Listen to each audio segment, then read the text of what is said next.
next. And Iraq says US airstrikes on sites linked to Iran have killed at least 16 people, including civilians. Iraq's Prime Minister denied the attacks had been coordinated with his government. Tehran condemned the US action, describing it as a strategic mistake.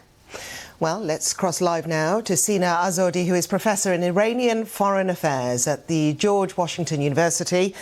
Hello, and thank you for joining us here on the programme. It took us a week to get to that point last night. What do you make of what those strikes have achieved and the time it took to get there? I think when you think of the U.S. policy, you should consider these as a slap on the wrist of Iranians.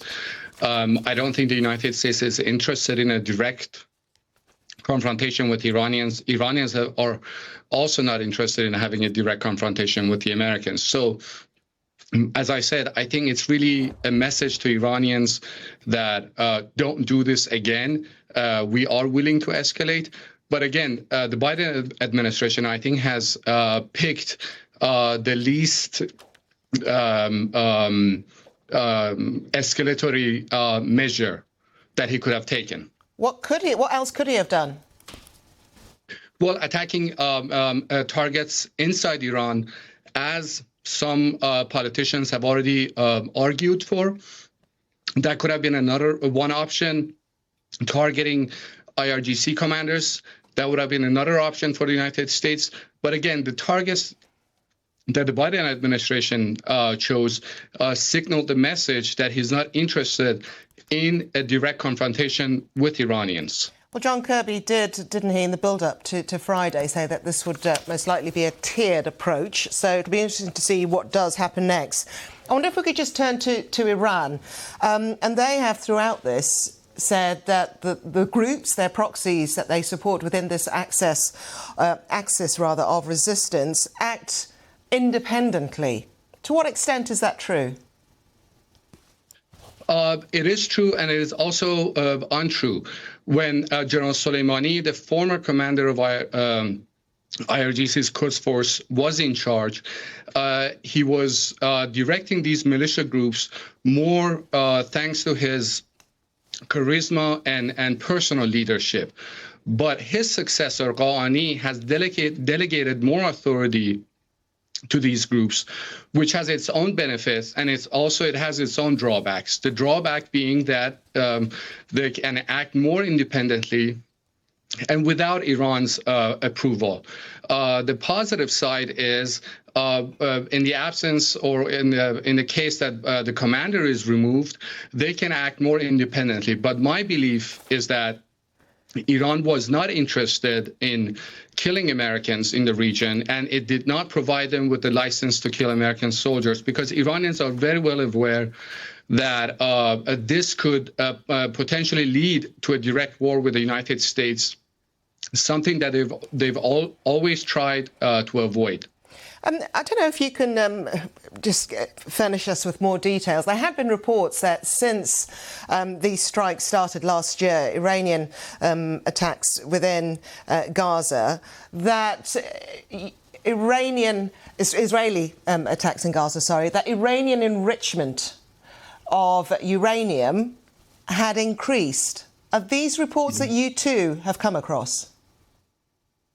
It did increase, which can signal Iran's concerns.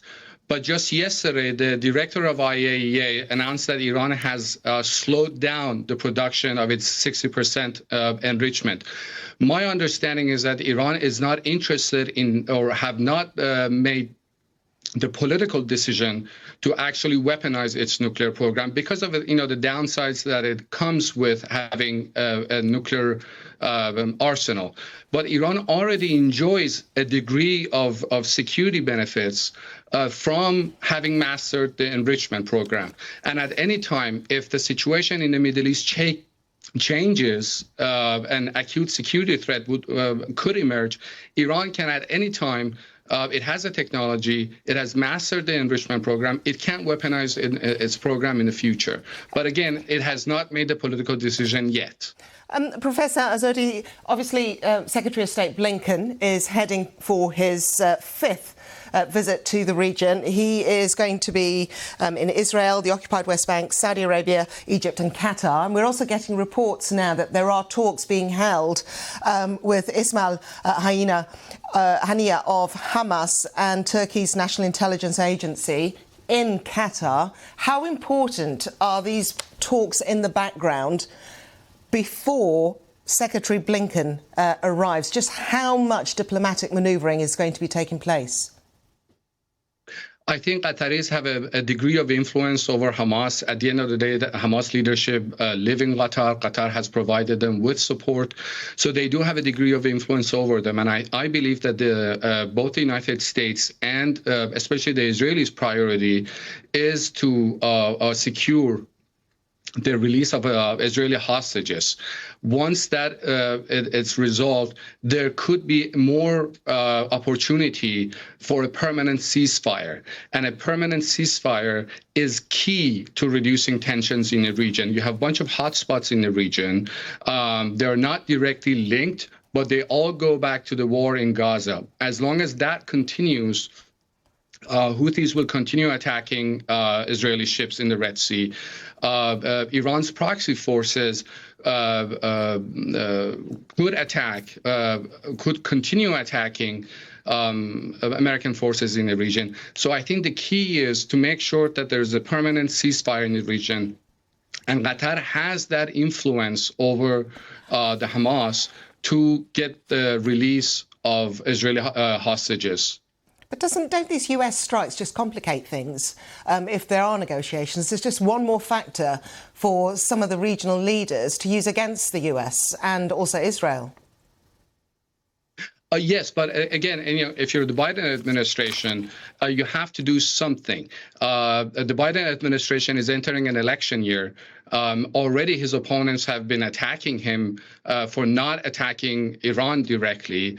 Trump has already said that if he had been in charge, there would have not been any attack against American forces. So he has to do something.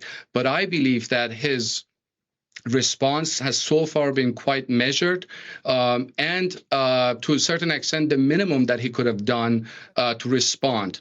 Again, the attacks last night, making sure that Iranian forces in the region have enough time to leave Syria signals the message that the Biden administration is not interested in having a direct confrontation. OK. Professor Sina Azzouri, thank you very much indeed. Thank you.